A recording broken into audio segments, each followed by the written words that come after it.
নমস্কার। বাস্তবহাতের বিশ্লেষণে আপনাদের সকলকে স্বাগত জানাই। কিছুদিন আগে বছর ৪৫-এর এক ভদ্রমহিলা যোগাযোগ করেছিলেন। সরকারি আধিকারিক পদে চাকরি করছেন, কিন্তু বিবাহিত জীবনে অনেক রকম সমস্যার জন্য ডাইভোর্সও হয়ে গিয়েছে। আমি সরকারি বা স্থায়ী চাকরির লক্ষণ নিয়ে আগেও ভিডিও বানিয়েছিলাম। ওনার হাতের সাথে সেই লক্ষণগুলো কতটা মিলছে দেখার চেষ্টা করব। আপনারাও অনেকটা আশ্বস্ত হতে পারবেন। ওনার ডাইভোর্সও হয়ে গিয়েছে। সমস্যাপূর্ণ বিবাহিত জীবনের কি সংকেতের জন্য বিবাহিত জীবনে ছেদ পড়ল বোঝার চেষ্টা করব। আর সবশেষে ওনার একটি মূল প্রশ্ন ছিল, বৃদ্ধাবস্থা কেমন যাবে। ওনার এই আশঙ্কাটা স্বাভাবিক, কারণ স্বামীর সাথে বিচ্ছেদ হয়ে গিয়েছে। সন্তান যদিও আছে, তাও একটু বয়স হয়ে গেলে অনেকেরই বৃদ্ধাবস্থা কেমন কাটবে তা নিয়ে দুশ্চিন্তা থাকেই। তাহলে মূলত এই তিন বিষয়ের উপরে জোর দিয়ে আলোচনা করব। এক হলো সরকারি বা স্থায়ী কর্মের সংকেত, আর সমস্যাপূর্ণ বা বিষময় বিবাহিত জীবন, আর সবশেষে বৃদ্ধাবস্থা বা ওল্ড এজ কেমন কাটবে। এই হাতের মধ্যে সরকারি বা স্থায়ী চাকরির, বিশেষত অফিসার লেভেল বা উচ্চপদস্থ সরকারি চাকরির অনেকগুলো লক্ষণ আছে, আপনাদের দেখানোর চেষ্টা করব। যে কোনো হাত দেখতে গেলে সবার আগে আমাদের দেখা উচিত হাতের এই বুড়ো আঙুল অর্থাৎ থাম্বকে। বুড়ো আঙুল থেকে একজন মানুষের গুণ যোগ্যতার অনেকটাই আমরা আন্দাজ করতে পারি। বিশেষ করে বুড়ো আঙুল আরও গুরুত্বপূর্ণ হয়ে যায় যারা আধিকারিক বা প্রশাসনিক পদে কাজ করেন, কারণ প্রচুর মানুষকে এদের কন্ট্রোল করতে হয়। এদের আন্ডারে অনেক অধস্তন কর্মচারীও কাজ করে।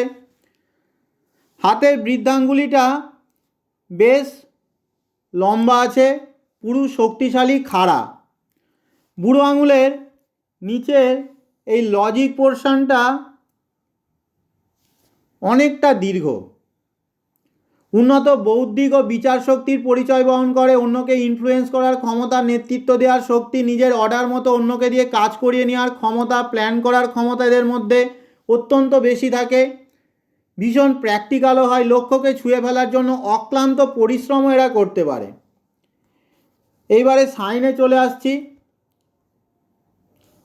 সরকারি চাকরির জন্য, বিশেষ করে উচ্চপদস্থ সরকারি চাকরির জন্য আমাদের হাতের এই রবির পর্বতের গুরুত্ব সর্বাধিক।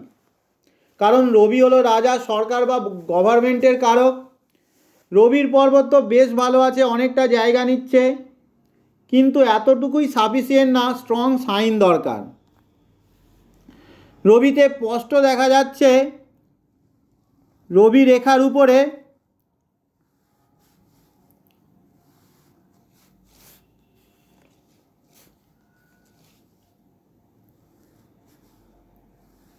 স্পষ্ট স্টার সাইন, বেশ বড় স্টার।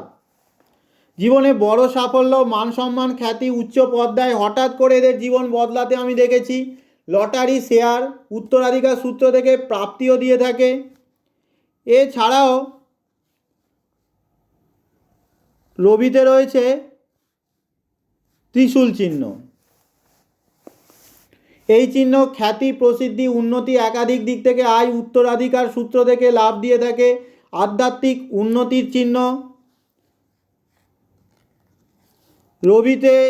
রবি রেখার সাথে যুক্ত চতুর্ভুজ চিহ্ন আছে। মান সম্মান, প্রতিষ্ঠাকে সুরক্ষা দেয় বা বাঁচায়, কাজের ব্যাপ্তি বা প্রসার দেয়। আমরা দেখতে পাচ্ছি যে শিরোরেখা থেকে অনেকগুলো শাখা রেখা এই রবির পর্বতের দিকে চলে যাচ্ছে। এর অর্থ এই মানুষটার মান সম্মান, প্রতিষ্ঠা, কর্তৃত্ব করার প্রবল ইচ্ছা মনের মধ্যে। যেখানে সম্মান নেই সেই কাজ ইনি করবেন না। কম বয়সী ছেলে মেয়েদের যাদের হাতে এইরকম শিরোরেখা থেকে এক বা একাধিক শাখা রেখা রবির পর্বতের দিকে যায়, তারা সরকারি চাকরির জন্য প্রচুর পরিশ্রম করে, চেষ্টার ত্রুটি রাখে না। সরকারি চাকরি ছাড়া অন্য কোনো কাজ এরা করবে না, এরকম একটা মানসিকতা এদের মধ্যে থাকে। এছাড়াও অফিসার লেভেল বা উচ্চ পদস্থ সরকারি কর্মচারীদের হাতের এই শনি আর বৃহস্পতি পর্বতের মধ্যে কোনো না কোনোভাবে সংযোগ থাকে। যেমন এই হাতে আমরা দেখছি ভাগ্যরেখা শেষে দ্বিশাখায় বিভক্ত হলো একটি শাখারেখা এই বৃহস্পতি পর্বতের দিকে গিয়ে ভি সিম্বল তৈরি করলো। আবার শনির পর্বত থেকে একটি স্বতন্ত্র রেখা বৃহস্পতি পর্বতের দিকে চলে গেল। কাজের জায়গায় খুব তাড়াতাড়ি প্রমোশন, উচ্চ পদেরা পায়। এই চিহ্ন প্রায় সরকারি আধিকারিকদের হাতে দেখা যায়। বৃহস্পতি পর্বতে একটি ত্রিভুজ চিহ্নও আছে।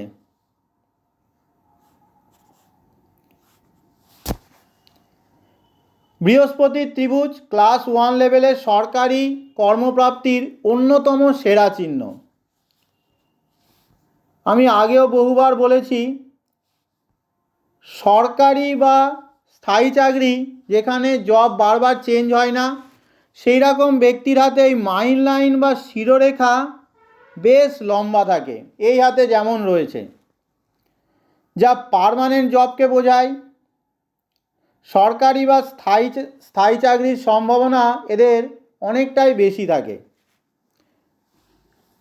বেশিরভাগ সরকারি চাকুরিরতদের দেখা যায় যে একটি মাত্র স্ট্রং ভাগ্যরেখা থাকে এবং ভাগ্যরেখা সাধারণত হাতের নিচের দিক থেকে শুরু হয়। কারণ সরকারি চাকরির এজ লিমিট থাকে, কর্মে ছেদ বা স্যালারি কমার সম্ভাবনা তেমন নেই। ভাগ্যরেখা খুব একটা ব্রেক করে না, অর্থাৎ ভাঙে না। তবে ইনভেস্টমেন্ট বা সম্পত্তি কেনার জন্য বা কোনো কারণে অনেক সময় খরচের চাপের জন্য ভাগ্যরেখা কোনো কোনো জায়গায় কাটাকুটি বা দুর্বল থাকতেই পারে। এই হাতেও কিছু কিছু জায়গায় ভাগ্যরেখা এরকম কাটছে, কিছু কিছু জায়গায় ফেড হচ্ছে, কিন্তু সেগুলো সবই খরচের চাপ বা আর্থিক ক্ষতির চিহ্ন।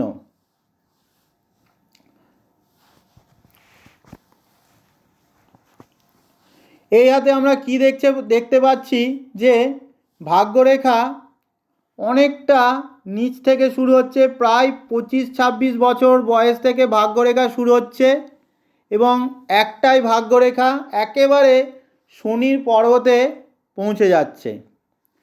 ভাগ্যরেখা শুরু হচ্ছে শুভ চিহ্ন দিয়ে।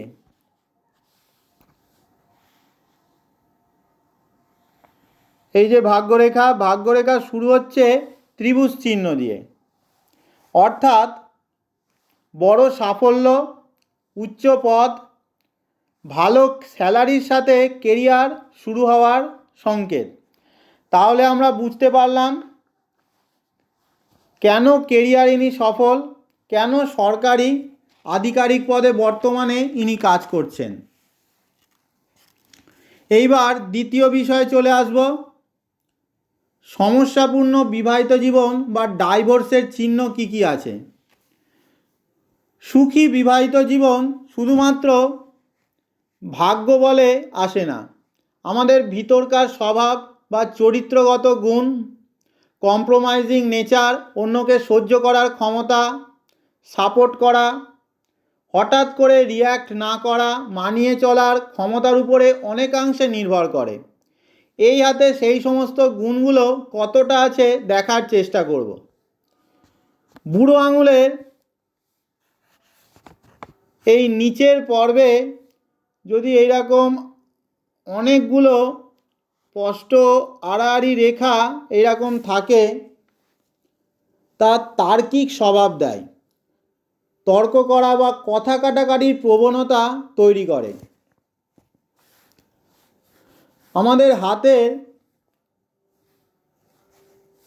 এই যে বৃহস্পতির আঙুল যদি বেশ লম্বা হয়ে যায়,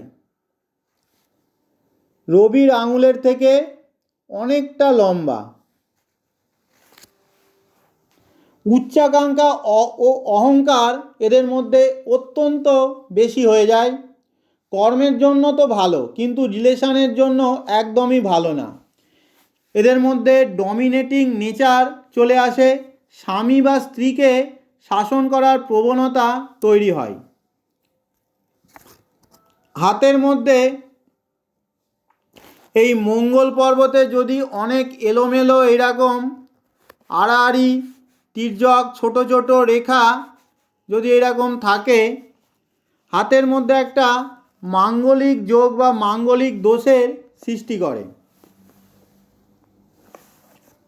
তাহলে বুঝলাম ওনার স্বভাবের মধ্যে মানিয়ে চলার গুণ কম আছে। এই কারণে যে বিবাহ বিচ্ছেদ বা ডাইভোর্স হয়ে যাবে তা কিন্তু না, হাতের মধ্যে বিবাহ বিচ্ছেদের স্ট্রং সাইনের দরকার।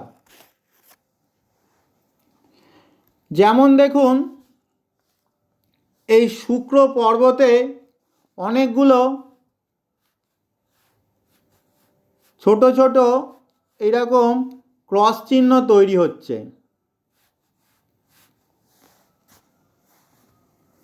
শুক্রের জাল চিহ্ন অনেকেরই থাকে, নর্মাল জিনিস। জালের জন্য বিবাহিত জীবন কিন্তু খারাপ হয় না, কিন্তু এরকম শুক্র পর্বতে যদি তির্যক রেখা দিয়ে এরকম ক্রস তৈরি হয়, এরকম ক্ষেত্রে পারস্পরিক অ্যাট্রাকশান বা শয্যা সুখ কমতে দেখা যায়। শুক্রে সব থেকে খারাপ চিহ্ন বিবাহিত জীবনের জন্য এই হাতে রয়েছে। বুড়ো আঙুলের একদম গর্ভ থেকে মাঝামাঝি জায়গা থেকে একটি রেখা, স্পষ্ট রেখা, বেশ শক্তিশালী রেখা আয়ুরেখার কাছাকাছি চলে আসে। এই রেখাকেই ফ্যামিলি লাইন বলে, পরিবারের প্রতি টান ভালোবাসাকে নির্দেশ করে। কিন্তু এই রেখাটা যদি এই হাতের মতো এই আয়ুরেখাকে ক্রস করে চলে যায়, ফ্যামিলির থেকে বিচ্ছেদ বোঝায় এবং ভালোবাসার মানুষের থেকে দূরত্ব বোঝায়। এই হাতে তো এই ফ্যামিলি লাইনটা শুধুমাত্র আয়ুরেখাকে কাটছে না, ভাগ্যরেখাকেও কেটে চলে যাচ্ছে। হৃদয় রেখা বা হার্ট লাইনেও দোষ রয়েছে। কি দোষ রয়েছে? হার্ট লাইনের এই জায়গাটা আবছা হয়ে গিয়েছে, ফেড হয়ে যাচ্ছে। হার্ট লাইন ওভারল্যাপও করছে। হার্ট লাইন থেকে অনেকগুলো ডাউনওয়ার্ড শাখা রেখা বা নিম্নমুখী রেখা মাইন্ড লাইনের দিকে চলে আসছে। রিলেশনশিপে সমস্যা বা সম্পর্ক থেকে কষ্ট নির্দেশ করছে। এখানেই শেষ না, হাতে এই যে বিবাহ রেখাটা গিয়েছে, এই বিবাহ রেখা নিচের দিকে ফল করছে এবং বুধ পর্বত থেকে একটি স্পষ্ট রেখা এসে বিবাহ রেখাকে কেটে চলে যাচ্ছে। বিবাহ বিচ্ছেদ বা বিবাহিত জীবন ফুল স্টপের চিহ্ন। আর মঙ্গল পর্বতে এত বড় এরকম আড়াআড়ি তির্যক রেখা, এই রেখাটাকে লিটিগেশন লাইন বলে। অনেক দিন ধরে আইনত সমস্যায় ভোগার চিহ্ন। বহুদিন ধরে এনারও কোর্ট কেস হয়েছে, আইনত জটিলতা ছিল, সন্তানের অধিকার নিয়ে কঠিন লড়াইয়ে উনি জিতেছেন এবং এতে ওনার অনেকটা সময়ও গিয়েছে, আর্থিক ক্ষতিও ওনার হয়েছে। তাহলে বুঝলাম বিবাহিত জীবন বিষময় কেন ওনার। তবে একটা কথা আপনাদের বলে রাখি, ডাইভোর্সের প্রেডিকশান করা খুব মুশকিল। দুজনের হাতে যদি ডাইভোর্স কানেকশান থাকে তবেই ডাইভোর্স হয়। একজনের হাতে থাকলে সন্তানের মুখ চেয়ে বা অন্য কোনো কারণে ডাইভোর্স অনেক সময় নাও হতে পারে।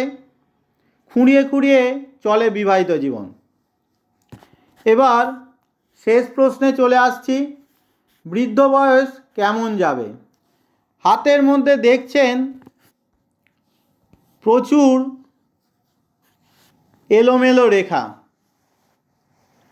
এই রেখাগুলো স্ট্রেস লাইন বা মানসিক চাপের রেখা। চন্দ্র পর্বত দেখুন, চন্দ্র পর্বতে রেখায় ভর্তি, প্রচুর রেখা, যার কোনো মানে নেই, এলোমেলো রেখা। চন্দ্র পর্বতের এই জায়গাটা গর্তের মতো হয়ে গিয়েছে। মানসিক শান্তির খুব অভাব, সব সময় ভিতর ভিতর একটা ভয় কাজ করবে, ঘুম ঠিক মতো হবে না, তাই বেশি বয়সে অসুস্থতার সম্ভাবনাও বেশি থাকবে।